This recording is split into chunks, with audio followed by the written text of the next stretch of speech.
प्रकरण 1 कलम 2 प्राथमिक शिक्षण म्हणजे एलिमेंटरी एज्युकेशन म्हणजेच इयत्ता 1 ते 8वी पर्यंत शिक्षण.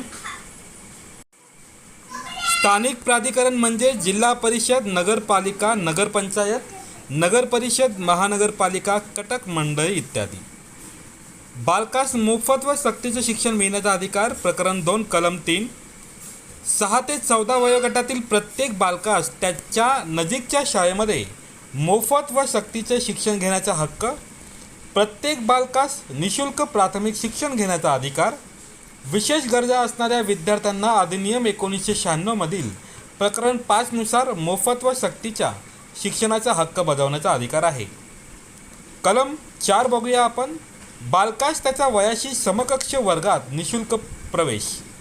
6 वर्षापेक्षा जास्त वयाचे तसेच 14 वर्षापेक्षा जास्त वयाचे बालक कधीही शाळेत गेले नाहीत अशा बालकांसाठी निशुल्क प्राथमिक शिक्षण पूर्ण करण्याचा हक्क असणार आहे. कलम 5 एखाद्या शाळेत प्राथमिक शिक्षण पूर्ण करण्याची व्यवस्था नसेल तर विशेष वेध शाळा वगळता अन्य कोणत्याही शाळेत प्रवेश घेण्याचा बालकाचा हक्क असेल. अन्य शाळांमध्ये प्रवेश घेण्यासाठी तातडीने हस्तांतरण प्रमाणपत्र देणे. हस्तांतरण प्रमाणपत्राअभावी प्रवेश नाकारता येणार नाही. यामध्ये दिरंगाई करणारे मुख्याध्यापक कारवाईस पात्र. प्रकरण क्रमांक 3 कलम क्रमांक 6 बघतोय आपण. शासन, स्थानिक प्राधिकरण यांच्यामार्फत यापूर्वी संबंधित क्षेत्र मर्यादेत जर शाळा नसेल त्या ठिकाणी या अधिनियमाच्या अंमलबजावणीपासून पुढील 3 वर्षात नवीन शाळा सुरू करणे. कलम 7 बघूया. आर्थिक व इतर जबाबदाऱ्या. या कायद्याची अंमलबजावणी करण्यासाठी केंद्र व राज्य शासनाने आर्थिक तरतूद उपलब्ध करून देणे. केंद्र शासन राष्ट्रीय अभ्यासक्रम आराखडा विकसित करेल. शिक्षक प्रशिक्षणासाठी मानके विकसित करून त्याप्रमाणे अंमलबजावणी करेल. कलम 7 नाविन्यपूर्ण कल्पना, संशोधन, क्षमता संवर्धनाचे केंद्र सरकार राज्य शासनाला तांत्रिक सहाय्य उपलब्धता. 6 ते 14 वयोगटातील प्रत्येक बालकास मोफत व सक्तीचे शिक्षण देण्यासाठी शाळेची सोय नजीक. कलम 8 समुचित शासनाची कर्तव्य. प्रत्येक बालकास मोफत आणि सक्तीने प्राथमिक शिक्षण देणे. 6 ते 14 वयोगटातील प्रत्येक बालकाच्या सक्तीच्या प्रवेशाची हजेरीची व प्राथमिक शिक्षण पूर्ण केले असल्याची खात्री करणे. वंचित दुर्बल घटकातील बालकास कोणत्याही कारणावरून प्राथमिक शिक्षण घेण्यापासून भेदभाव केला जाणार नाही अथवा त्यास प्रतिबंध केला जाणार नाही. पाहूया कलम 8 काय सांगते. पायाभूत सुविधा, शाळेची इमारत, शिक्षक आणि कर्मचारी, अध्ययन अध्यापन साधनसामुग्रीचा पुरवठा शाळेला करणे. कलम 4 मध्ये नमूद केल्याप्रमाणे विशेष प्रशिक्षणाची सोय करणे अथवा सुविधा उपलब्ध करून देणे. प्रत्येक बालकाचा प्रवेश, उपस्थिती व प्राथमिक शिक्षण पूर्ण होईपर्यंत संनियंत्रण व खातरजमा करणे. कलम 8 मानके व निकषानुसार दर्जेदार प्राथमिक शिक्षण दिले जात असल्याची खात्री करणे. यासाठी प्राथमिक शिक्षणाचा अभ्यासक्रम आणि स्वाध्याय पाठ्यक्रम वेळेवर विहित करण्याची खातरजमा करणे. शिक्षकांसाठी प्रशिक्षण सोय पुरवणे. कलम 9 स्थानिक प्राधिकरण कर्तव्य पाहूया.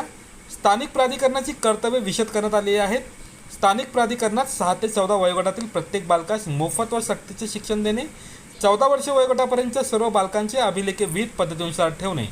कलम 9 स्थानिक प्राधिकरणाच्या कार्यक्षेत्रात राहणाऱ्या प्रत्येक बालकाचा प्रवेश, उपस्थिती व प्राथमिक शिक्षण पूर्णत्वाचे संनियंत्रण व खातरजमा करणे.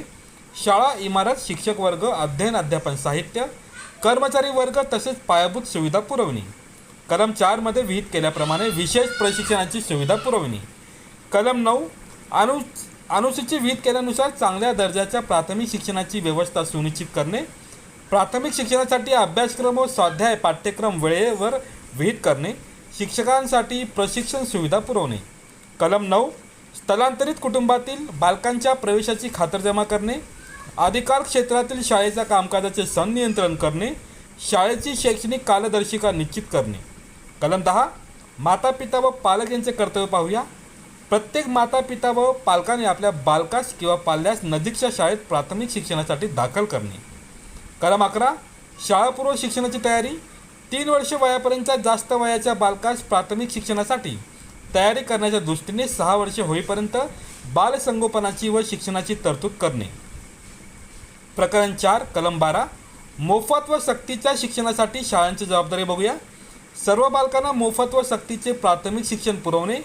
ज्या शाळा शासनाकडून मदत घेतात अशा शाळांमध्ये किमान 25% बालकांना विनाशुल्क मोफत व सक्तीचे प्राथमिक शिक्षण पुरवणे. प्रकरण 4 कलम 12 इयत्ता पहिलीमध्ये किमान 25% बालकांसाठी जे दुर्बल घटक व प्रतिकूल गटातील आहेत अशा बालकांना मोफत व सक्तीचे प्राथमिक शिक्षण देणे. अशा शाळांमध्ये जर पूर्ण प्राथमिक शिक्षणाची सोय असेल तर या 25% दुर्बल, वंचित व आर्थिकदृष्ट्या मागास प्रवर्गातील बालकांना प्रवेश देणे. यासाठी येणाऱ्या खर्चाचा दर राज्य शासनाच्या दराच्या प्रतिबालक खर्चाच्या मर्यादेत किंवा बालकाकडून आकारण्यात आलेली प्रत्यक्ष रक्कम यापैकी जी कमी असेल तेवढ्या रकमेची प्रतिपूर्ती विहित पद्धतीने करण्यात येईल. शाळांनी शासनामार्फत जमीन, इमारत, साधनसामुग्री व अन्य सुविधा मोफत अथवा सवलतीच्या दरात घेतल्या असतील तर अशा शाळा प्रतिपूर्तीसाठी पात्र असणार नाहीत. कलम 13 प्रवेशासाठी फी अथवा चाळणी पद्धत नसणे. प्रत्येक शाळा उचित शासनाने अथवा स्थानिक प्राधिकरणाने मागितलेली माहिती पुरवणे बंधनकारक आहे. कोणतीही शाळा किंवा व्यक्ती बालकाला शाळेत प्रवेश देण्यासाठी कॅपिटेशन फी अथवा बालकाची किंवा त्यांच्या पालकांची छाननी किंवा चाळणी प्रक्रिया न करणे. कलम 13 एखाद्या शाळेने किंवा व्यक्तीने या तरतुदीचे उल्लंघन केले तर त्यास पुढील प्रमाणे शिक्षा होऊ शकते. आकारलेल्या प्रतिव्यक्तीच्या 10 पट इतक्या द्रव्य दंडाची शिक्षा. एखाद्या बालकास कोणतीही शाळा वा व्यक्ती भाग पाडेल पहिल्या उल्लंघनास ₹25,000 व त्यानंतरच्या प्रत्येक उल्लंघनास ₹50,000 पर्यंत द्रव्य दंडाच्या शिक्षेस पात्र असेल. कलम 14 प्राथमिक शिक्षण प्रयोजनाच्या प्रवेशासाठी बालकाचे वय, जन्म, मृत्यू, विवाह नोंदणी 1986च्या अधिक दिल्या जाणाऱ्या प्रमाणपत्राआधारे किंवा विहित करण्यात आलेल्या अन्य कोणत्याही कागदपत्राद्वारे प्रवेश देणे बंधनकारक. वयाच्या पुराव्याअभावी कोणत्याही बालकास शाळेमध्ये प्रवेश नाकारता येणार नाही. कलम 15 शैक्षणिक वर्षाच्या सुरुवातीला वाढवलेल्या कालावधीत अथवा वाढवलेल्या कालावधीनंतरही शाळेमध्ये प्रवेश देऊन अभ्यास पूर्ण करून घेणे गरजेचे आहे. कलम 16 बालकास मागे ठेवण्यास व निष्कासनास प्रतिबंध दिलेला आहे. शाळेमध्ये प्रवेश दिलेल्या प्रत्येक बालकास कोणत्याही वर्गात मागे ठेवता येणार नाही किंवा प्राथमिक शिक्षण पूर्ण होईपर्यंत त्याला शाळेतून काढता येणार नाही. कलम 17 कोणत्याही बालकास शारीरिक शिक्षा किंवा मानसिक त्रास देता येणार नाही. तरतुदीचे जो कोणी उल्लंघन करेल अशा व्यक्तीस नियमान्वये शिस्तभंगाच्या कारवाईस पात्र ठरेल. कलम 18 प्राधिकरणाकडून मान्यता प्रमाणपत्र मिळाल्याशिवाय शाळा स्थापन किंवा सुरू करता येणार नाही. शाळेने कलम 19 खालील मानके व निकषांची पूर्तता केल्याशिवाय अशा शाळेला मान्यता देता येणार नाही. कलम 18 मान्यता अटी व शर्तीचा भंग केल्यास लेखी आदेशाद्वारे सदर शाळेची मान्यता काढून घेऊन त्यामधील विद्यार्थ्यांना शेजारच्या शाळेत दाखल करणे. शाळेत सुनावणीची संधी दिल्याशिवाय मान्यता काढली जाणार नाही. मान्यता काढून घेतल्याच्या दिनांकापासून अशी शाळा आपले कार्य चालू ठेवणार नाही. कलम 18 मान्यता प्रमाणपत्राखेरीज शाळा स्थापन केल्यास किंवा मान्यता काढून घेतल्यानंतरही शाळा सुरू ठेवल्यास संबंधितास ₹1,00,000पर्यंत दंड असेल. त्यापुढीलही कालावधीत जर भंग चालू राहिल्यास दर दिवशी ₹10,000 प्रमाणे भंग काळापर्यंत दंडास पात्र असेल. कलम 19 शाळेसाठी असलेली मानके व निकष पाहूया. विहित केलेली मानके व निकष यांची पूर्तता केल्याखेरीज कलम 18 अन्वये कोणतीही शाळा स्थापन करता येणार नाही व त्यास मान्यता देता येणार नाही. या अधिनियमाच्या प्रारंभापूर्वी स्थापन केलेली एखादी शाळा मानके पूर्ण करत नसेल तर 3 वर्षांच्या कालावधीत अशी मानके व निकष स्वखर्चाने पूर्ण करावीत. जर एखादी शाळा विविध कालावधीत मानके व निकष यांची पूर्तता करण्यात कसूर करेल तर कलम 18 नुसार अशा शाळेची मान्यता विहित पद्धतीने काढून घेण्यात येईल. कलम 20 अनुसूचीमध्ये सुधारणा करण्याचा अधिकार. केंद्र सरकारला अधिसूचनेद्वारे अनुसूचीमध्ये कोणतीही मानके व निकष यांची भर घालून दुरुस्त्या करून किंवा वगळून त्या अनुसूचीमध्ये सुधारणा करता येऊ शकेल. कलम 21 प्रत्येक शाळेत शाळा व्यवस्थापन समिती गठीत करून त्या माध्यमातून शालेय कार्यक्रम अंमलबजावणी व संनियंत्रणाची कार्य पूर्ण करता येतील. कलम 22 कलम 21 अन्वये गठीत करण्यात आलेली शाळा व्यवस्थापन समिती शाळा विकास आराखडा तयार करेल. कलम 23 केंद्र सरकारने अधिसूचनेद्वारे प्राधिकृत केलेल्या शिक्षण प्राधिकरणाने निर्धारित केलेली असेल अशी किमान अर्हता धारण करणारी व्यक्ती शिक्षण नियुक्तीस पात्र असेल. शिक्षकांना द्यावयाचे वेतन व भत्ते आणि सेवा अटी शर्ती विहित केल्याप्रमाणे असतील. कलम 24 कलम 23 अन्वये नियुक्त करण्यात आलेला शिक्षक शाळेत नियमित व वक्तशीरपणे शाळेत हजर राहील. कलम 29 पोटकलम 2च्या तरतुदीनुसार अभ्यासक्रम संचलित करणे व विहित कालावधीत संपूर्ण करणे, अध्ययन क्षमतांचे मूल्यमापन करणे, आवश्यकतेनुसार अतिरिक्त पूरक शिक्षण देणे. कलम 24 पालक सभा घेणे, पालकांच्या नियमित भेटी घेऊन बालकाच्या संदर्भातील नियमित हजेरी, संपादनूक पातळी, अध्ययनातील प्रगती व इतर संबंधित माहिती पालकांना वेळोवेळी देणे. शिक्षक आपली कर्तव्ये पार पाडण्यात कसूर करतील त्यांच्यावर सेवा नियमान्वये शिस्तभंगाची कारवाई करण्यास पात्र समजण्यात येतील.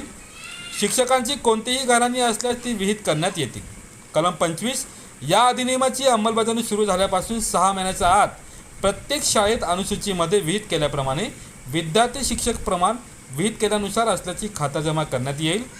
विद्यार्थी शिक्षक प्रमाण राखण्याच्या दृष्टीने कोणत्याही कारणास्तव शाळेमधील शिक्षकास अन्य शाळेत, कार्यालयात व अशैक्षणिक कामी वापरता येणार नाही, कलम 27 मधील नमूद कामांशिवाय. कलम 26. समुचित शासनाने किंवा स्थानिक प्राधिकरणाने त्यांच्या नियंत्रणाखाली असलेल्या शाळेतील शिक्षकांची रिक्त पदे एकूण मंजूर पदाच्या 10% अधिक असणार नाही याची खात्री करून घ्यावी. कलम 27 काय सांगतो बघूया. कोणत्याही शिक्षकास दशवार्षिक जनगणना, आपत्ती निवारणाची कामे किंवा निवडणुकांच्या कर्तव्याखेरीज अन्य कोणत्याही अशैक्षणिक प्रयोजनासाठी नेमण्यात येणार नाही. कलम 28. कोणत्याही शिक्षकास खाजगी शिकवणी अथवा खाजगी अध्यापन कृतीमध्ये स्वतःला भाग घेता येणार नाही. प्रकरण 5. कलम 29.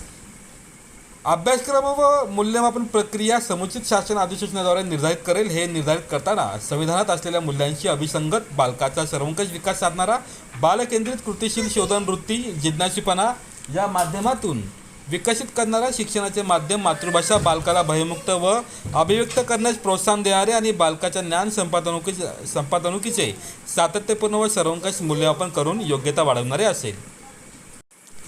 कलम 30. कोणत्याही बालकास कोणत्याही मंडळाची परीक्षा उत्तीर्ण होणे आवश्यक असणार नाही.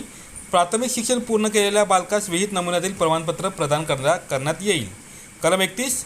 बाल संरक्षण हक्क आयोग अधिनियम 2005 अन्वये राष्ट्रीय व राज्य बाल हक्क संरक्षण आयोग गठीत करण्यात आला आहे. या अधिनियमाद्वारे तरतूद केलेल्या हक्काबद्दलच्या संरक्षक उपाययोजनांची तपासणी करणे, आढावा घेणे आणि प्रभावी अंमलबजावणी व उपाययोजनांसाठी शिफारस करणे. कलम 31. या आयोगास अधिनियमाची कलमे 15 व 24 या अन्वये तरतूद केल्याप्रमाणे आवश्यक ती पावले उचलणे. सदर आयोगास बालकाच्या मोफत व सक्तीच्या शिक्षणाच्या हक्काशी संबंधित कोणत्याही बाबींची चौकशी करता बाल हक्क संरक्षण आयोग यांची कलमे 14 व 24 अन्वये त्यांना अनुक्रमे जे अधिकार नेमून दिले आहेत ते अधिकार असणार आहेत. कलम 32. कलम 31 मध्ये काही अंतर्भूत असले तरीही या अधिनियमाखाली कोणत्याही व्यक्तीला एखाद्या बालकाच्या अधिकाराशी संबंधित कोणतेही गाऱ्हाणे मांडायचे झाल्यास तिला स्थानिक प्राधिकरणाकडे लेखी तक्रार करता येईल. स्थानिक प्राधिकरण व संबंधित पक्ष यांच्यामध्ये चर्चा होऊन 3 महिन्याच्या कालावधीत या बाबींवर निर्णय होईल. कलम 32 बघूया. स्थानिक प्राधिकरणाच्या निर्णयामुळे व्यथित झालेली असेल ती राज्य बाल हक्क संरक्षण आयोगाकडे अपील दाखल करू शकेल. त्यानुसार राज्य बाल हक्क संरक्षण आयोगाकडून किंवा विहित केलेल्या प्राधिकरणाकडून निर्णय करण्यात येईल. कलम 33 व 34 पाहतोय आपण. केंद्र व राज्य सरकारला सल्ला देण्यासाठी अधिनियमाच्या तरतुदींची प्रभावी अंमलबजावणी होण्यासाठी केंद्र किंवा राज्य शासन अधिसूचनेद्वारे प्राथमिक शिक्षण व बालविकास क्षेत्रातील ज्ञान व प्रत्यक्ष अनुभव असणाऱ्या व्यक्तींमधून जास्तीत जास्त 15 सदस्यांची निवड केली जाईल. कलम 35 बघतोय आपण.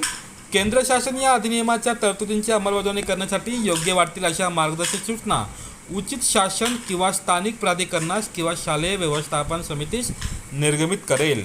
कलम 36. उचित शासनाच्या अधिसूचनेचे प्राधिकृत अशा अधिकाऱ्याच्या पूर्व परवानगीशिवाय कलम 13, 2, 8, 18, 5 व 19, 5 या खाली शिक्षापात्र असलेला कोणताही खटला दाखल करता येणार नाही. कलम 37. कोणत्याही नियम किंवा आदेशाची अंमलबजावणी करण्याच्या सदहेतूने अथवा योजलेल्या कृतीबद्दल केंद्र सरकार ते शाळा व्यवस्थापन समिती किंवा अन्य व्यक्ती यांच्या विरुद्ध कोणताही दावा किंवा अन्य कायदेशीर कारवाई केली जाणार नाही. कलम 38. समुचित शासनाच्या अधिनियमाच्या तरतुदी अंमलात आणण्यासाठी अधिसूचनेद्वारे विशेषतः व पूर्वगामी अधिकाऱ्याच्या सर्वसाधारण